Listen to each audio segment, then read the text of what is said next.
jeune disait à ses amis que si la fonction de la présidence de l'Union africaine pouvait être occupée par tout militant qui milite d'une manière ou d'une autre pour une Afrique meilleure, et s'il avait été demandé à tout Africain de proposer un candidat à la présidence de l'Union africaine, j'aurais proposé le professeur Théophile Obenga.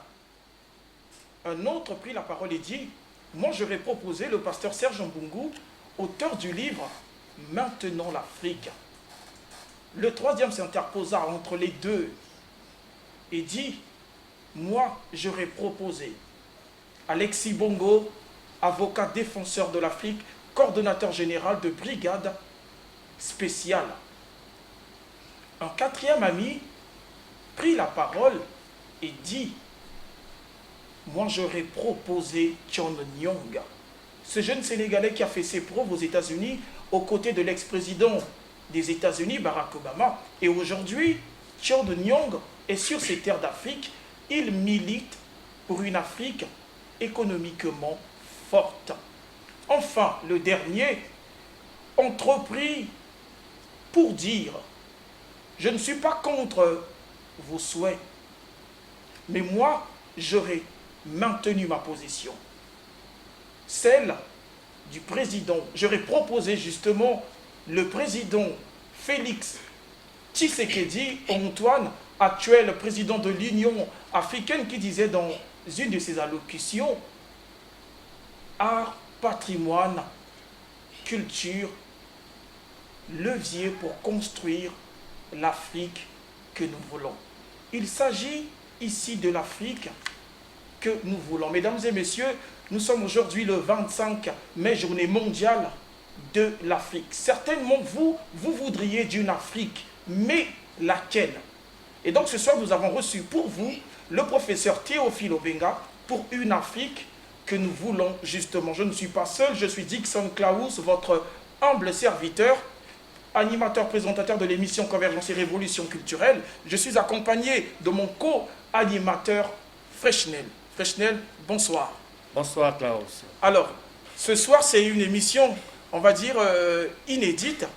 Est-ce que ici déjà tu peux présenter nos chers et éminents invités?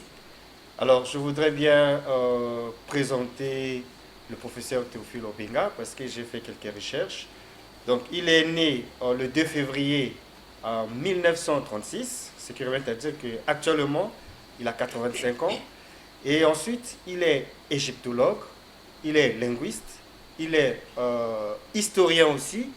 Et on le connaît comme un compagnon qui travaille dans la même lignée que Cheikh Anta Diop en ce qui concerne la valorisation de l'histoire de l'Afrique noire. Parce qu'il y a des peuples qui pensent que l'Afrique n'a pas d'histoire, mais ces deux, eux, ils soutiennent qu'il y a bel et bien une histoire de l'Afrique noire qui prend ses racines dans l'Égypte ancienne.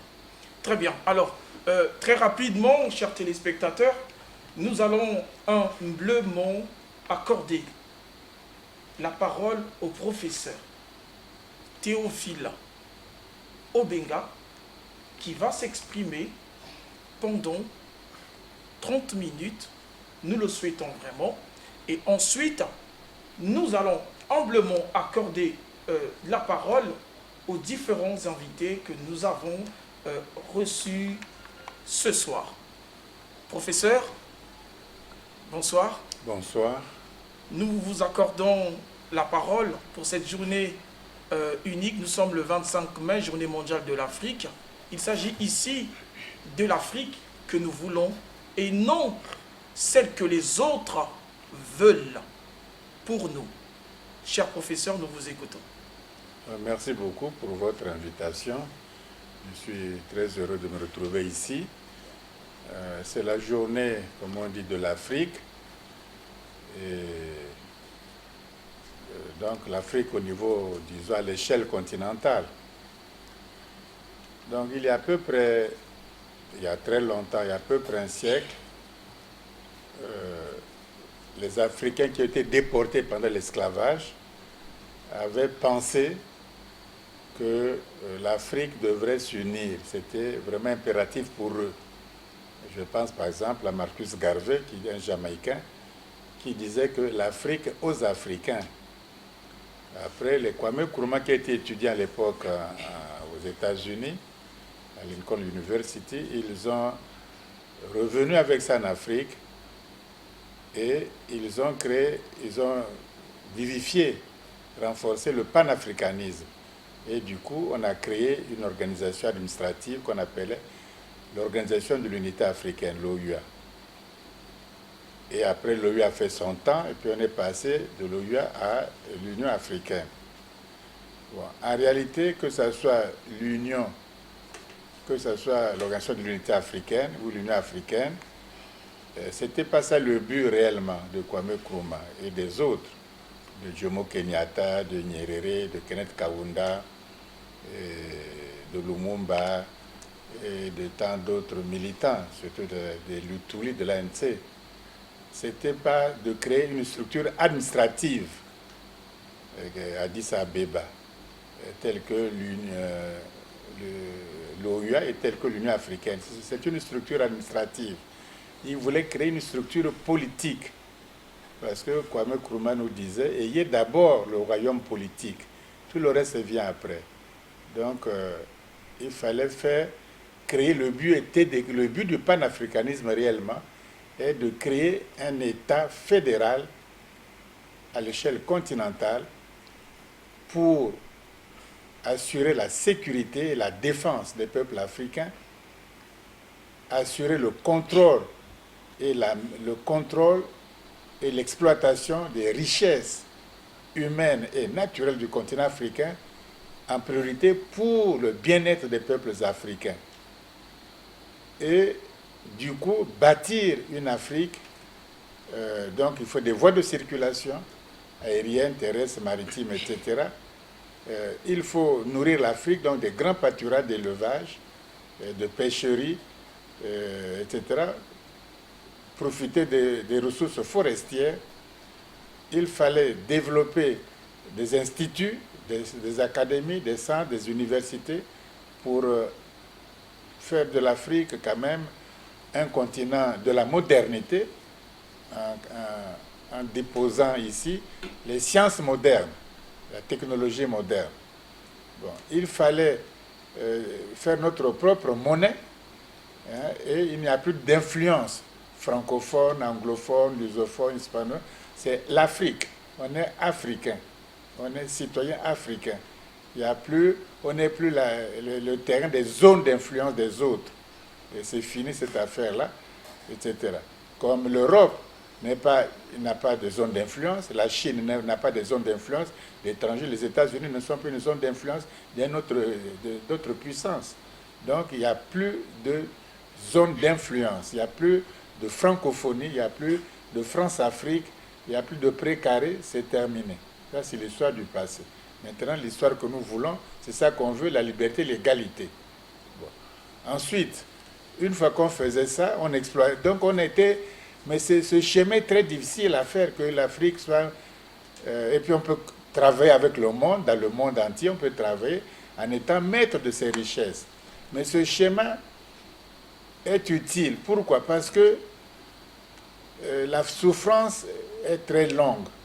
Ça fait pendant 500 ans, c'est-à-dire 5 siècles, 100 ans, 100 ans, 100 ans, 100 ans, 5 fois, les Noirs ont été vendus comme esclaves au Nouveau Monde. Esclaves. Donc un homme achète un autre homme, qu'il soit chrétien ou catholique ou protestant, il achète un autre homme. Comme on achète un poulet ou un bœuf, etc. On achète avec de l'argent. À $20, on achète un homme. Il va là-bas, il travaille gratuitement. Donc pendant 5 siècles, il travaille le blé, le soja, la pomme de terre, etc. On ne le paye pas. Il n'est pas un seul centime. Il n'est pas payé du tout. Un esclave n'est pas payé. Il travaille gratuitement. Donc ce travail a fourni la bourgeoisie capitaliste occidentale. Et cette bourgeoisie a fait la révolution industrielle, a fait les banques, les chemins de fer, les universités, s'est développée. Donc, au fond, le travail gratuitement de l'Afrique a bénéficié à construire l'Europe moderne. Preuve que la partie de l'Europe qui n'a pas eu l'esclavage, qui n'a pas eu la colonisation, cette partie de l'Europe sort à peine du Moyen-Âge aujourd'hui. La Pologne, l'Autriche, l'Ukraine, etc. C'est des pays, à part les quelques capitales comme Prague, etc., Varsovie, mais les pays vivent encore dans le Moyen-Âge. Ils n'ont bénéficié de rien du tout. Ils sont encore dans le Moyen-Âge. Ils sortent à peine du Moyen-Âge.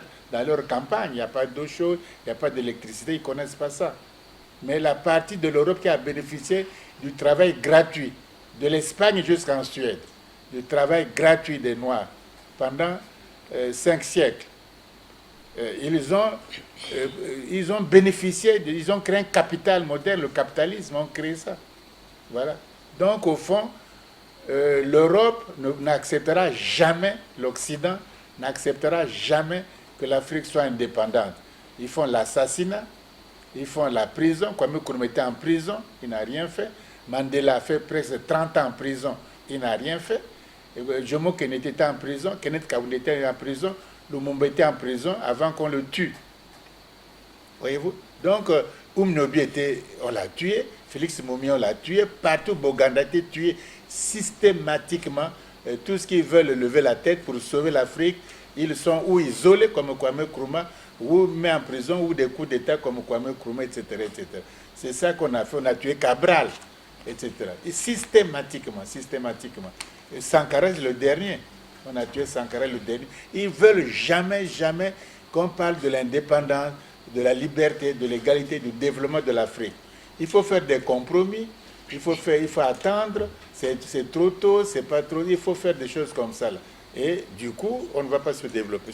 Bref, ce qu'il nous faut, c'est qu'il faut créer une puissance politique africaine. Le monde est comme ça. Là.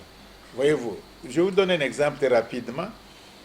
Franklin avait à peu près 80 ans.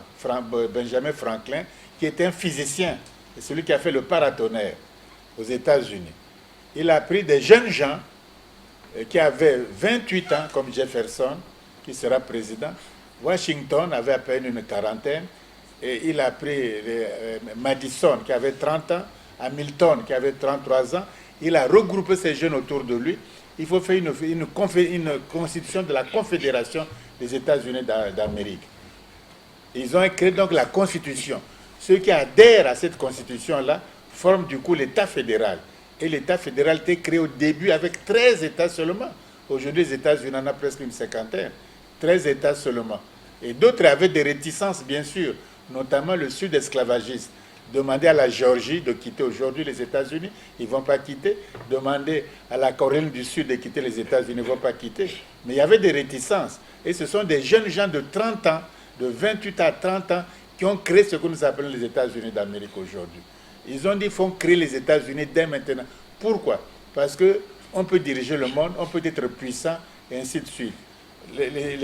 Après la longue marche aussi, de 1934, 35, 36, la longue marche de Mao Tse-tung, quand on a installé le pouvoir communiste à Pékin, bon, et ils ont gardé l'empire, c'est-à-dire un espace immense, avec une grande population. Donc, au fond, une espèce de fédération aussi, une puissance, une géographie. Et aujourd'hui, les Chinois exploitent leurs richesses naturelles, leurs richesses humaines, etc. Ils se développent, ils adoptent la science contemporaine et ils se protègent maintenant. On ne va pas aller les coloniser, on ne va pas aller les dominer. Ils discutent dans le monde maintenant. Mais nous, on peut... les ports africains de l'Atlantique appartiennent à M. Bolloré, à un individu. Il fait ce qu'il fait avec. Bon, on peut être violé à tout moment, de n'importe quel côté, soit par les airs, par mer, par terre, etc. On est trop fragile. Bon, vous avez les richesses. Le diamant, le cuivre, la bauxite, l'uranium, le pétrole, le bois, vous avez tout ce qu'il faut. Vous avez l'intelligence. Vous savez que l'Europe, le continent africain, au moins en superficie, au moins 3 fois l'Europe entière. L'Europe a peut-être 10 millions de kilomètres carrés. L'Afrique en a peut-être 32 millions de kilomètres carrés. Et l'Afrique dont nous parlons est plus peuplée que l'Europe entière. L'Europe a peut-être 700 millions d'habitants. L'Afrique aujourd'hui a près de 900 millions, 950 millions d'habitants. On est même plus nombreux que les Européens. Alors, et on est plus riche. Bon, on ne fait rien, on ne fait que le bonheur des autres. Mais c'est une malédiction en quelque sorte. Mais comme il n'y a pas de mal, il y a la réflexion, il faut se battre, il faut se serrer les coudes. Il y a toujours des problèmes, les obstacles entre nous. Et ça, il faut voir, c'est important, mais ce n'est pas l'essentiel. Il y a des problèmes toujours entre nous, des problèmes de ceci ou cela, il y en a toujours. Mais il faut voir l'essentiel.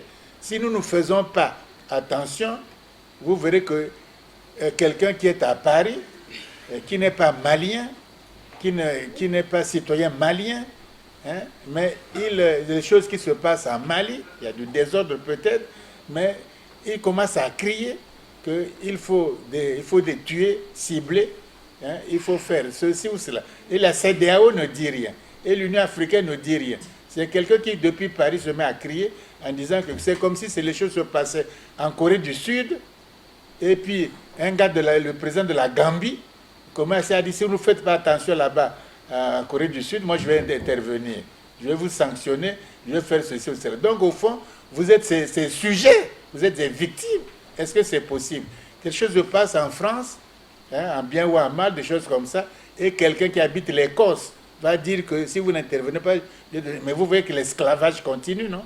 L'esclavage pur continue, c'est même inélégant de le dire, hein, ces gens-là, c'est même inélégant, c'est même un orgueil mal placé, c'est vraiment indécent, c'est choquant même de dire des choses comme ça, de traiter encore des Africains comme des singes, des bêtes, pas de respect, pas de choses comme ça.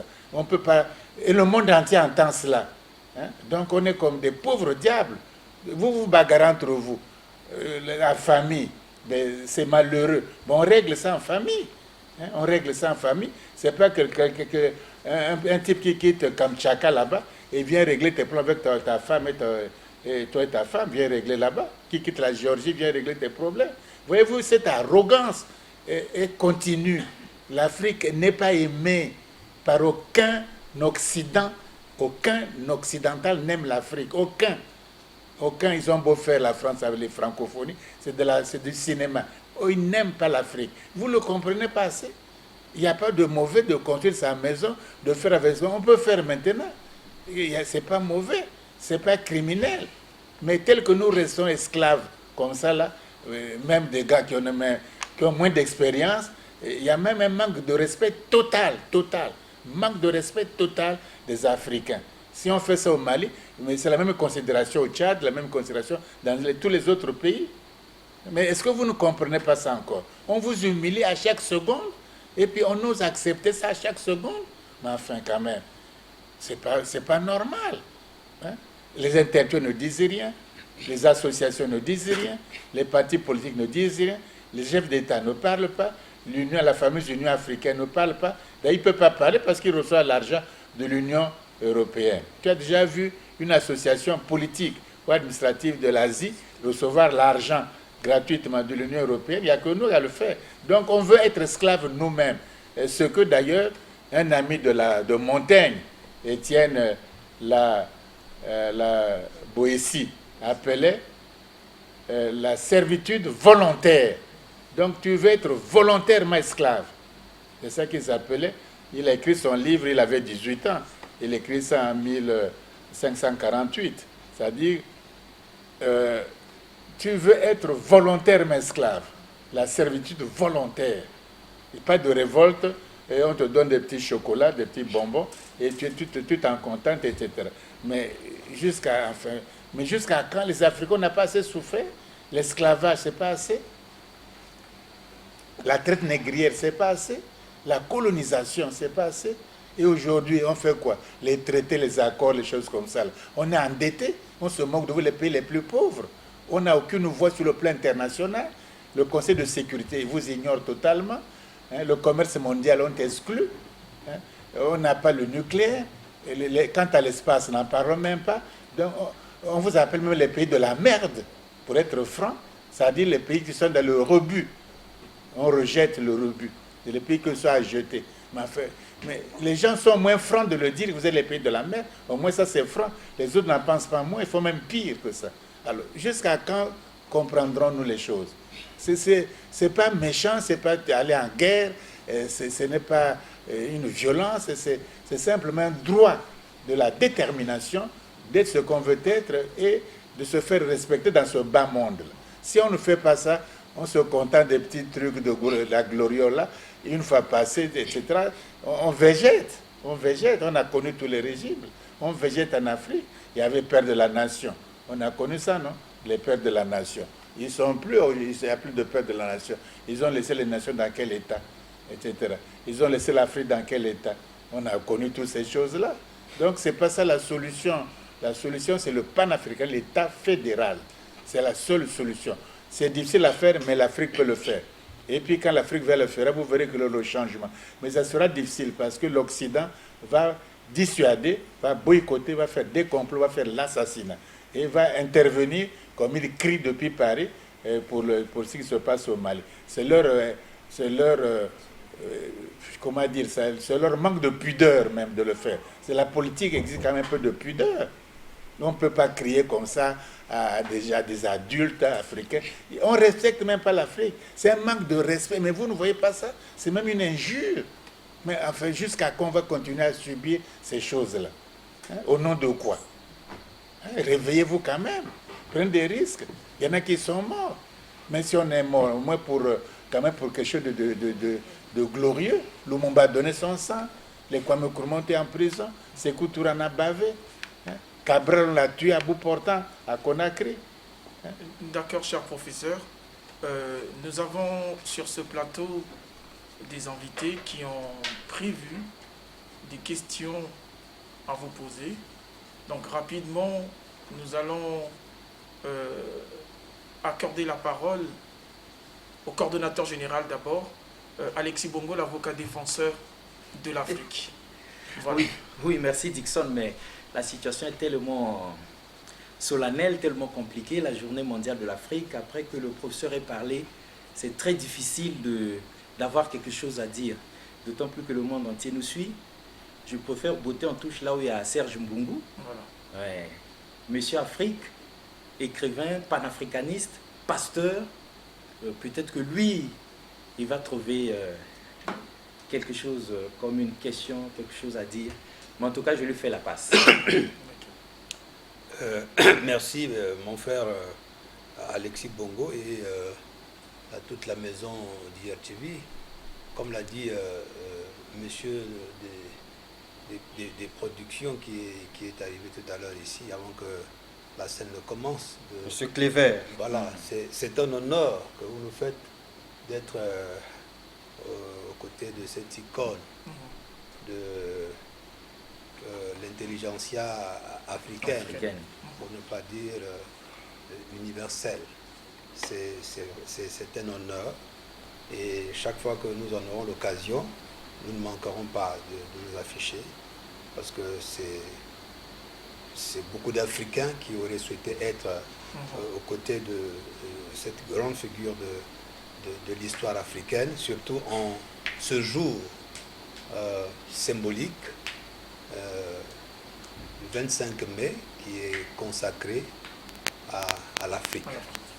Bon, nous avons écouté le discours du professeur et c'est avec beaucoup d'impuissance, naturellement, parce que chaque fois qu'il parle, il donne l'impression de n'avoir pas été suivi par toute une génération, puisqu'il a interpellé la jeunesse africaine à travers l'histoire des États-Unis d'Amérique. C'était bien suivi. Ce sont les jeunes qui ont appelé à l'Amérique fédérale. Donc l'Union des États-Unis d'Amérique a été l'initiative de la jeunesse. Et un jour, j'ai suivi un ancien de ce pays dire: nous avons fait notre histoire. C'est aux jeunes maintenant de faire la leur. Et ils sont nombreux à travers les 54 pays africains à suivre cette interpellation du professeur Obenga. J'ai envie de lui poser cette question.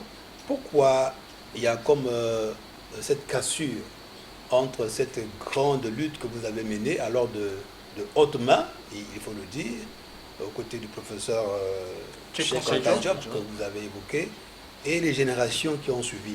Est-ce le fait de l'impérialisme occidental, peut-être qu'ils ont, à travers les programmes éducatifs, etc., si c'était le cas, est-ce que vous ne pensez pas qu'il faudrait repartir justement à ce niveau de responsabilité pour relever le défi du renouveau africain, professeur? Je crois que vous avez tout à fait raison.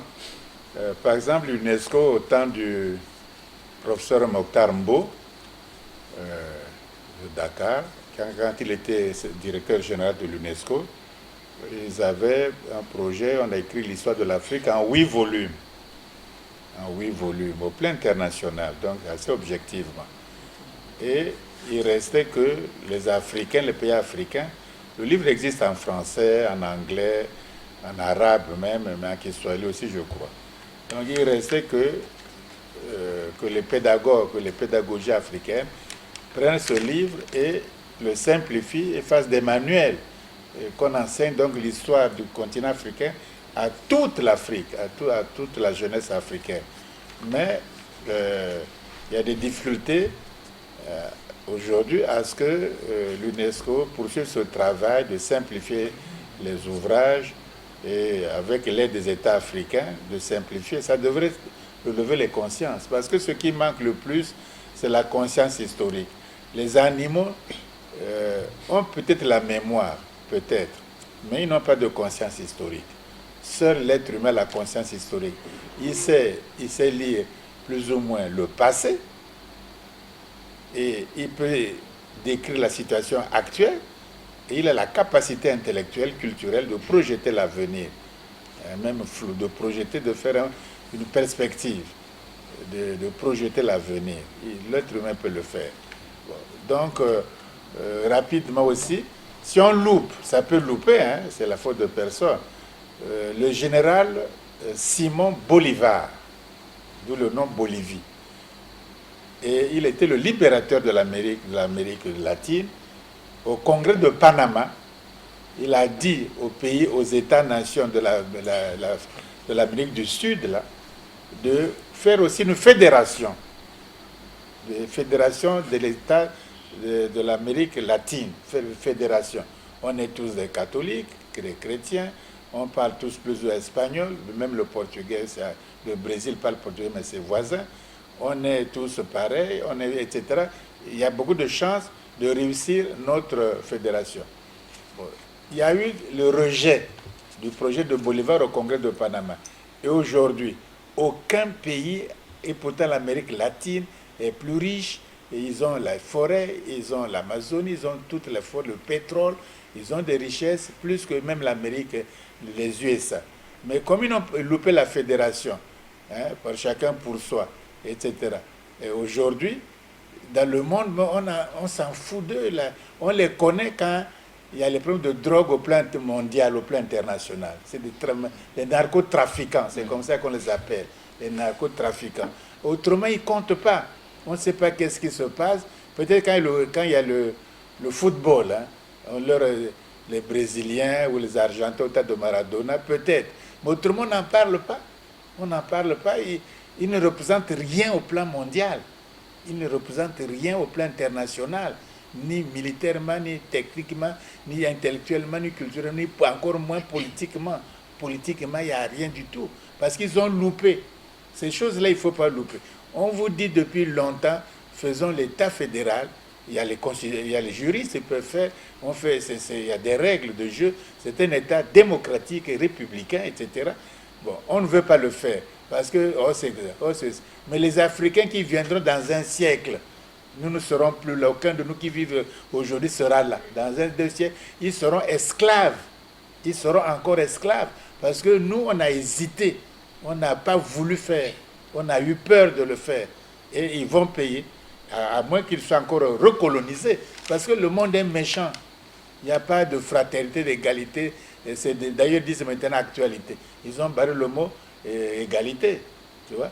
Donc, au fond, puisque vous avez les richesses, hein, L'Europe en question, il n'y a plus de bois.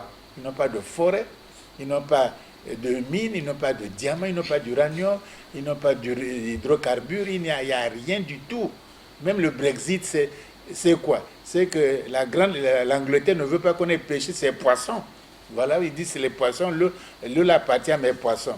Je ne veux pas que les autres viennent pêcher ça. Voilà pour qu'ils sortent du Brexit, pour leur faire d'autres lois, c'est tout. Ils n'ont plus rien du tout. Même le charbon, c'est fini. L'Europe n'a plus rien. On va vers l'intelligence artificielle, vers les technologies, des choses comme ça. Mais ils n'ont plus rien, il n'y a plus de ressources naturelles. Il n'y a plus rien du tout. Donc ils viendront prendre ça en Afrique. Ils vont vous donner quelques miettes pour faire ceci, c'est pour tromper les gens. Et après, bon, ils vont vous coloniser, ils vont tout exploiter, ils savent comment faire, et ils prennent ça même, le coltan gratuitement, sans qu'on s'en rende compte, etc. Et puis, bon, après, bon, si ces matières s'épuisent, qu'est-ce qu'on va devenir? Ils vont vous laisser. Donc, je crois que le pasteur, il a tout à fait raison. Il faut l'éveil de la conscience, il faut l'éveil culturel, l'éveil de la conscience historique.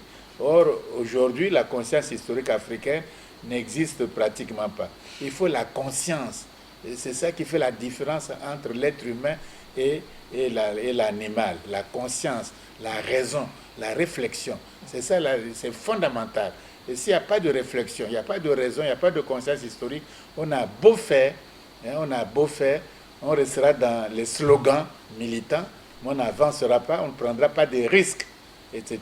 Et sans risque, ben, il n'y a pas d'avenir pour nous. Et je vais encore rebondir sur... oui, il n'y a pas de risque, il n'y a pas d'avenir.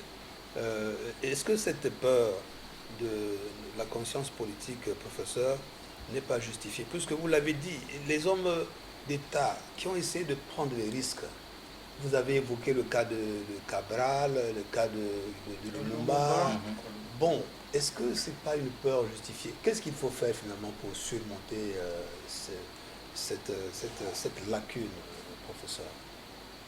Oui, mais ceux qui restent dans l'histoire, ceux qui ont eu peur, même aujourd'hui on ne les connaît pas. Hein? Et ceux qui ont eu peur de faire, d'agir, de parler, on ne les connaît pas. Mais ceux qui sont levés debout et ont parlé et ont été tués, c'est eux qui habitent de part en part la mémoire africaine. Kwame Nkrumah ne sortira jamais de la mémoire africaine. Jamais. Pourtant, il en a subi. Jomo Kenyatta ne sortira jamais de la mémoire africaine. Encore moins Julius Nyerere. Et ils ne sortiront pas de la mémoire africaine. Mandela ne sortira jamais de la mémoire africaine, ni les Steve Biko, ils ne sortiront pas. Lumumba ne sortira pas de la mémoire africaine. Sankara ne sortira pas de la mémoire africaine. Donc, au fond, même s'ils sont morts, leur souvenir, leur vision, leur idéal habite toujours les Africains. Toujours, c'est ça qui est là. Habite toujours. Et ceux qui avaient peur pendant que, etc., qui ont fait des compromis, et même la jeunesse africaine ne le regarde même plus aujourd'hui. Aujourd'hui, 95% de la jeunesse africaine est branchée sur l'État fédéral africain. Il est temps de le faire. Et celui qui le fera va rentrer dans l'histoire, etc. L'Afrique va le protéger. C'est ça le plus important. Vaut mieux être aimé dans la mémoire africaine, vaut mieux rester dans la mémoire africaine parce que vous ne resterez même pas dans la mémoire de l'Occident. Aucun Africain qui va donner tout à la France ne restera dans la mémoire française. Il n'était même pas à la mort de Senghor, qui était académie, tout ça là, il n'était même pas à la mort, à l'enterrement funéraire de Senghor à Dakar, et la France n'était pas présente. C'est comme ça qu'ils sont. C'est comme ça qu'ils sont. On pourrait leur faire plaisir. Ils ne viennent pas quand il n'y a plus rien à gagner. Ils ne viennent pas. Donc, à faute de leur faire plaisir, de faire des compromis, de les adorer, et ils ne vous adorent pas. C'est instinctif. Ils ne vous adorent pas. Ils vous respectent peut-être parce que vous êtes là, mais dans le fond, ils disent ces nègres-là, est-ce qu'ils ne comprennent pas qu'on les méprise, qu'on les domine, qu'il y a les Gémeaux? Est-ce qu'ils ne comprennent pas? Mais s'ils ne comprennent pas, tant pis pour eux. Nous, on fait nos intérêts. Ils n'ont qu'à sauver leurs intérêts. Donc, ce n'est pas une affaire de guerre, il faut qu'on comprenne. Ce n'est pas une affaire de passion, ce n'est pas une affaire de va en guerre. C'est simplement affaire d'humanisme. Je suis libre, je veux être libre, il n'y a aucun crime à le faire. Je veux que l'Afrique soit libre, que l'Afrique soit une Afrique puissante, qu'une Afrique économiquement puissante, une Afrique de liberté. Ce n'est pas criminel de le vouloir. C'est ça que nous voulons. Et puis on est fraternel avec toutes les autres humanités. C'est des frères, on va collaborer. Il y a soit les Chinois, les Coréens, les Russes, les Français, les Allemands, etc., les États-Unis, les Américains, les Brésiliens. On est tous des hommes, on est des frères. On peut toujours travailler. Mais la manière dont l'Occident conduit l'humanité, c'est une manière égoïste et arrogante. Et puis, il y a même de pudeur. C'est trop, quoi. On ne peut pas accepter ça aujourd'hui au XXIe siècle.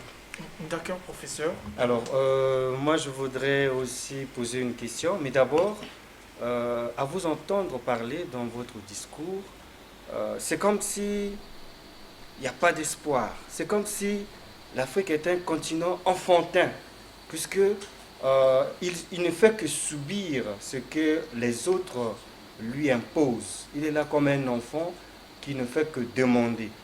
Or, aujourd'hui, par rapport à notre thème, nous, la jeunesse, nous avons dit l'Afrique que nous voulons.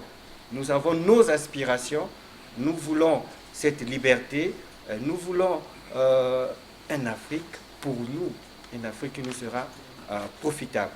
Alors, la question que je veux vous poser, c'est est-ce que cette malédiction dont vous avez cité, ce n'est pas du fait que on n'avait pas arraché notre indépendance. C'est-à-dire, on a demandé ça et on nous a donné ça à leur façon.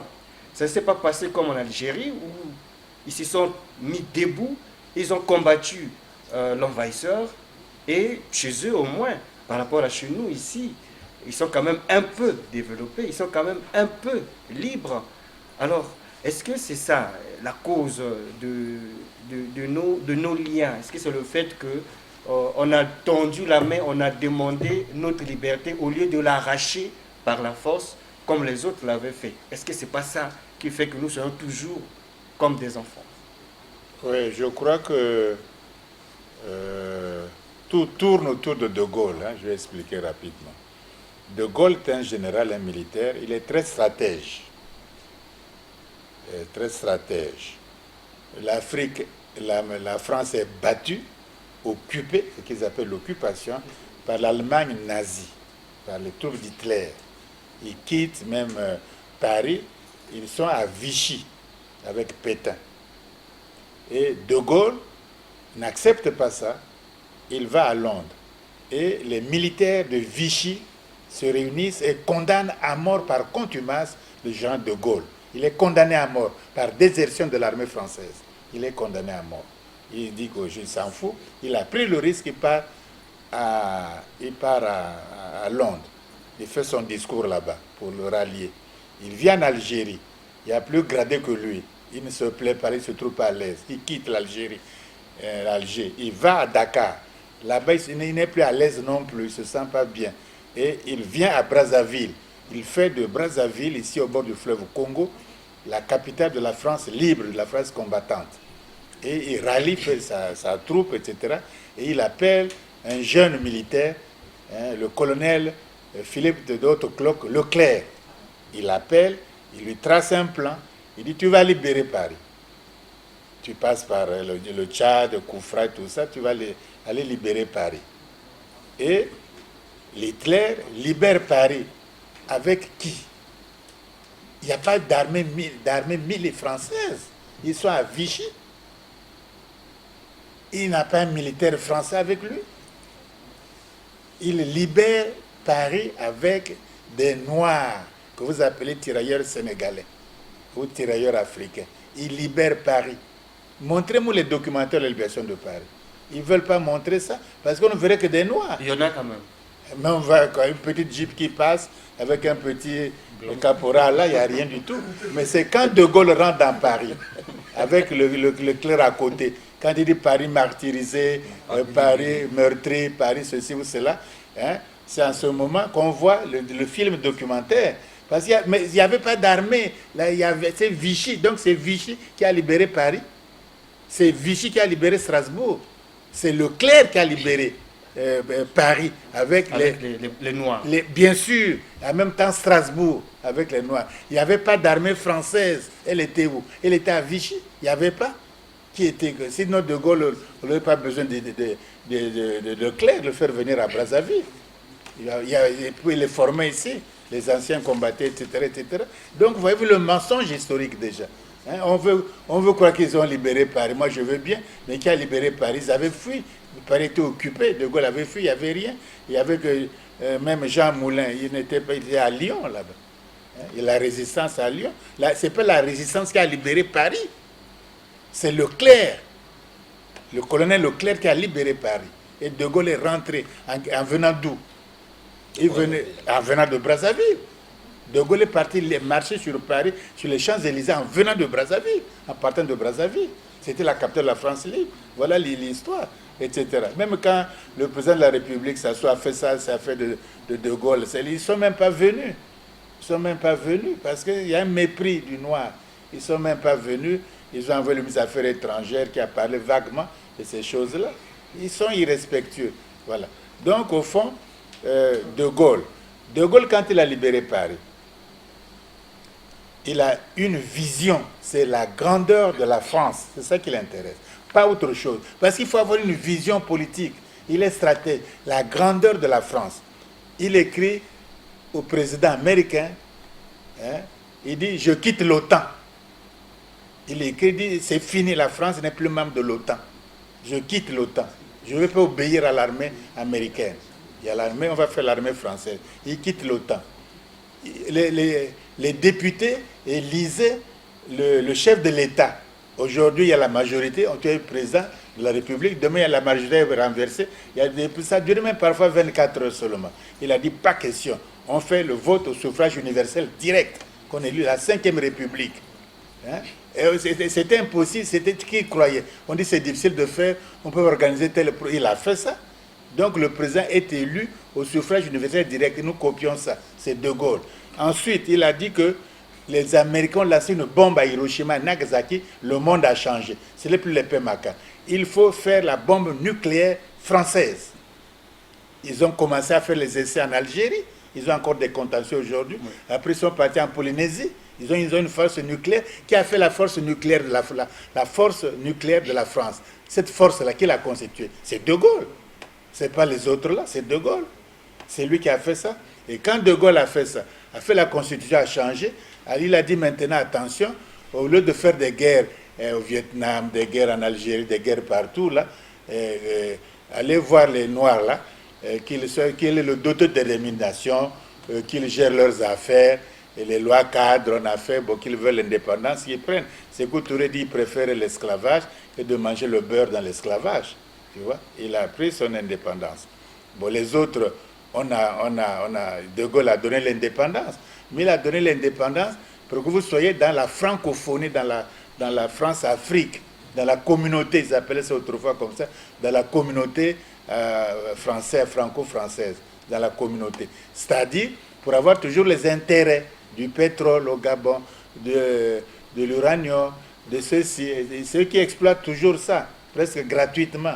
Donc il a gardé cette... vous avez donné l'indépendance, vous avez un palais maintenant, vous avez les motards, vous avez le trésor public, s'il existe. En fait, il a donné la liberté et non l'indépendance. La Oui, liberté, vous avez de nos corps. Vous avez vos députés, vous pouvez nommer vos présidents, vous avez vos préfets dans vos villages, vous avez vos maires, vous voulez quoi encore? Vous avez vos histoires, vous gérez, mais l'essentiel, vous ne contrôlez pas. Le pétrole est loin au bord, dans la mer là-bas, laissez ça tranquille. Et des choses comme ça, et tout ça qu'on fait là, les ports, donner les ports à Bolloré, laissez ça tranquille. Des choses comme ça, vous faites danser là-bas, faites vos trucs, dansez là-bas, mais ne vous mêlez pas des choses qui ne vous regardent pas. Voilà ce qui nous arrive. De Gaulle est un stratège. Tu vois? Bon, en Afrique, on manque peut-être de stratèges. Hein? De stratèges qui dit que voilà la situation à faire, et puis on suit, et puis on arrive à un résultat. Bon, c'est ça le problème. Au fond, il n'y a pas de fatalité. Bon, on peut échouer, hein, et d'autres Africains, pendant des siècles encore, parce qu'il y a l'humanité, le soleil ne va pas s'éteindre demain. Donc, on aura des Africains qui seront encore comme nous. Je crois qu'ils vont réagir parce que le monde va changer. La Chine, l'Asie va changer, l'Europe va changer, l'Amérique va changer, tous les pays vont changer. Va changer. Hein? L'Afrique aussi va changer, même si nous sommes incapables de précipiter les changements aujourd'hui. Ça va venir. On ne peut pas rester comme ça à regarder le fleuve comme les Sépangés et à regarder le fleuve comme ça dans la forêt. C'est des histoires. Donc au fond, il faut être aussi solide. Il ne faut pas faire trop la flatterie. On flatte, on crée, et ça fait l'hypocrisie, ça fait mielleux. On n'a pas besoin de flatter quelqu'un. On ne flatte pas un président. On respecte un président parce qu'il incarne la souveraineté nationale. On respecte ça. On ne le traîne pas dans un subjectisme très fade. Mais est-ce que le président, voilà les problèmes. Est-ce que le président doit flatter aussi le peuple? Il semble que les présidents africains, ils ont des bons discours, mais ils ne réalisent pas ça. C'est aussi de la flatterie de leur part. Bon, ça, c'est à vous de juger, mais je crois que le problème n'est pas tellement qu'on fasse les discours, qu'on fasse ceci. Moi, quels sont les objectifs qu'on se fixe? C'est ça qui est le plus important. Quels sont les objectifs grands, immenses, qu'on se fixe réellement? C'est ça. Moi, on appelle ça programme ou de société, des mots convenus. Hein, c'est très convenu. C'est comme si ça donnait... Tandis qu'on dit objectif, atteindre, il y a une autre mobilisation intellectuelle. Mais quand je dis programme, bon, c'est déjà là que tu le fasses ou pas. Voici le programme, c'est très doux. Mais quand on a des objectifs, ça, c'est des objectifs à atteindre. Parce que quand on va au combat, quand une armée va au combat, l'armée n'a pas un programme dans le combat. L'armée a des objectifs. Il faut atteindre tel objectif. Il faut arriver à tel endroit, tel. Il faut bombarder telle cible. C'est des objectifs. Ce n'est pas des trucs vagues intellectuels. Voilà, c'est ça le problème. Donc, nous n'avons pas d'objectif. C'est-à-dire des choses impérativement à faire. C'est impératif. C'est un objectif. Si tu loupes l'objectif, tu loupes l'essentiel. Ce n'est pas vaseux. Voilà. Tout le reste est vaseux. Bon, c'est en content. Bon, on fait comme ça. C'est une manière de faire. C'est peut-être l'étape qu'il exige, etc. Bon, il faut être indulgent, il faut pardonner. Ce n'est pas la guerre, ce n'est pas la mort. Bon, ces choses-là, ça se fait quand elles sont mûres. Quand les choses ne sont pas mûres, bon, quand la femme ne peut pas mettre au monde à 3 mois de grossesse, hein, elle attend 7 mois ou 9 mois, normalement. Donc, les choses aussi arrivent à maturité. Et il ne faut pas désespérer. Le tout est de ne pas cesser le discours panafricaniste, de le tenir toujours en alerte, toujours vivant, toujours partout, à temps et à contre-temps. C'est ça d'ailleurs que dit Saint Paul, hein, dans certains évangiles. Il faut prêcher à temps et à contre-temps. C'est ça, répandre la parole du Christ. Oui. Alors, professeur, il y a Madame Pelekadian qui a ses questions aussi. On va l'écouter. Mbote professeur. Mbote na yo mama. Vraiment mukola lelo na sepeli kovanda pembeni na yo po na tango toza kokola toza kotala kaka na babuku pe totangaki kaka. Mais lelo kovanda pembeni na yo po na ngai ali nakokisa eloko moko ya monene po naza kosuite na vi na ngai. Mais koyoka yo koloba ozoloba monoko bapaya kitoko pe koloba na yo ozo sentir vraiment pasi eza makasi na motema kotala bambula yo komi nango toyebi te nini nzambe azo réserve biso mposano yali mboka oyo échange motuna na ngai yali mboka oyo ke échange ndenge nini mpona nani baklasse totangi koyokola monoko ya bapaya fimbo yaki na mokongo bakobeta biso mpona koyokola monoko ya bapaya me monoko na biso moko toyebi kokoma yango te toyebi kotanga yango te me avenir oyo boye tozoninga lobi bana na biso bakontinue babunda mpona mboka oyo bakobunda yango na monoko ya bapaya déjà monoko wana ezomema complexe makasi na kati na bana na biso mpe na éducation na biso.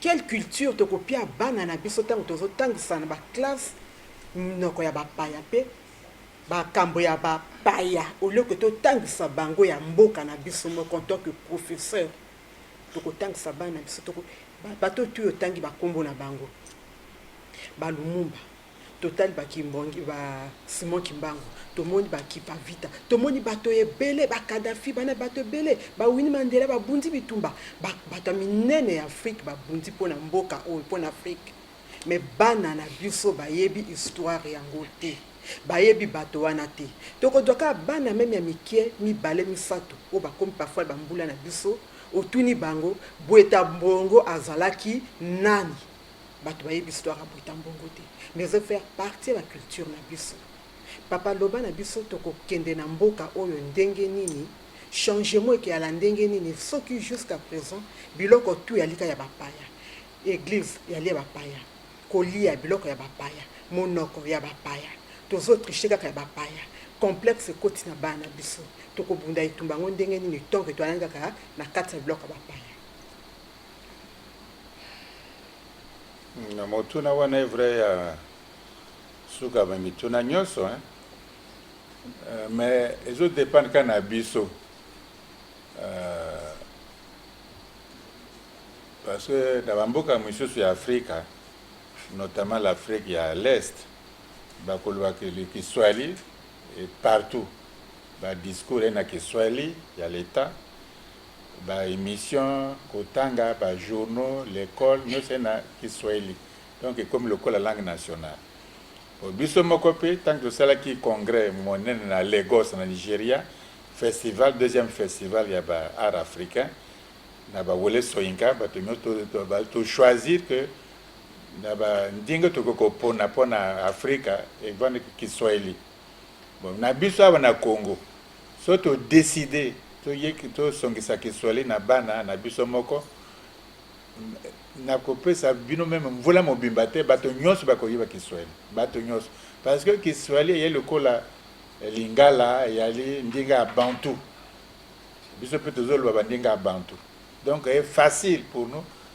to yokola Kiswahili ngaki na Kenya na yibo na tonga na lwa Kiswahili te mais na poko na vando lobango parce que na koyoka kaka na vando lobango balo ameyo lwaki yango na tongo te pona nini jini na yeba kite yo kosa kama koyeba na kisema Kiswahili uzuri habari gani okomo na komo lo tu vois c'est facile parce que le kola une langue bantu surtout décider toko kokama to décider te to saka kabala francophonie la francophonie to pesa le kumu na ndinga lopoto na ndinga na biso moko to pesa le kumu te c'est ça le problème et zone d'influence et ya ba paya va coloniser biso culturellement mentalement mais il faut to song sa bandinga na biso awa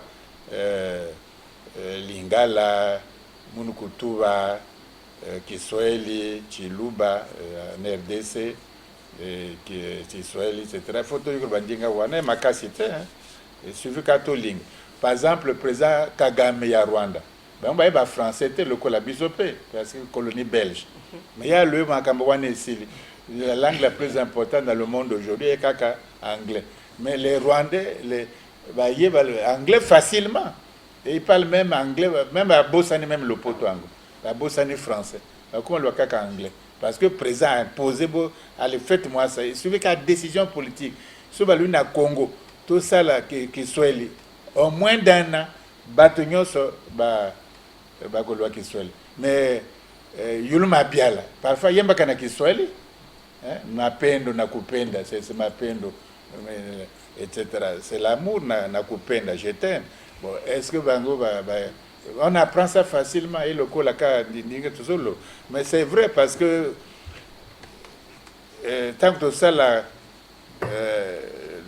l'état fédéral évidemment il faut tout le français les sous-sauter sinon ou bien anglais ou c'est fini tu choisir Kiswahili mais évidemment tu gardes peu bandinga ngo ba chinois ba français ba anglais to yokola parce que mokimo bimba planétaire mobimba lo kaka anglais etc. donc pour na bongo motoma to ko lapé ndinga na biso c'est facile à apprendre il faut tout ça ba mususu ba sala ki réforme mingi makasi ba mboka mususu la surtout na bana bakoyoka ba mathématiques ba so expliquer na lopoto est très compliqué mais so bo traduire biloko yango na ndenge na bino moko bato bakoyoka lango facilement ça va très vite donc makambo c'est très compliqué etc.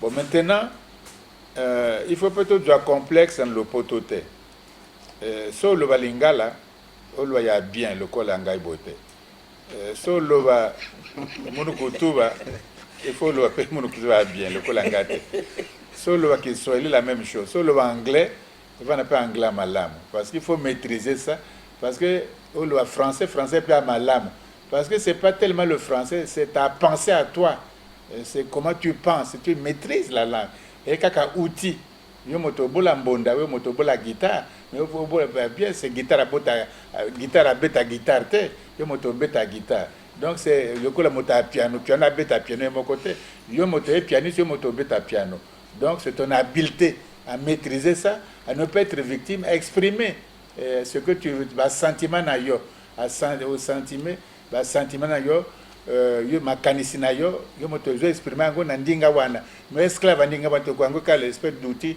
d'expression c'est aussi un peu ça et parce que sinon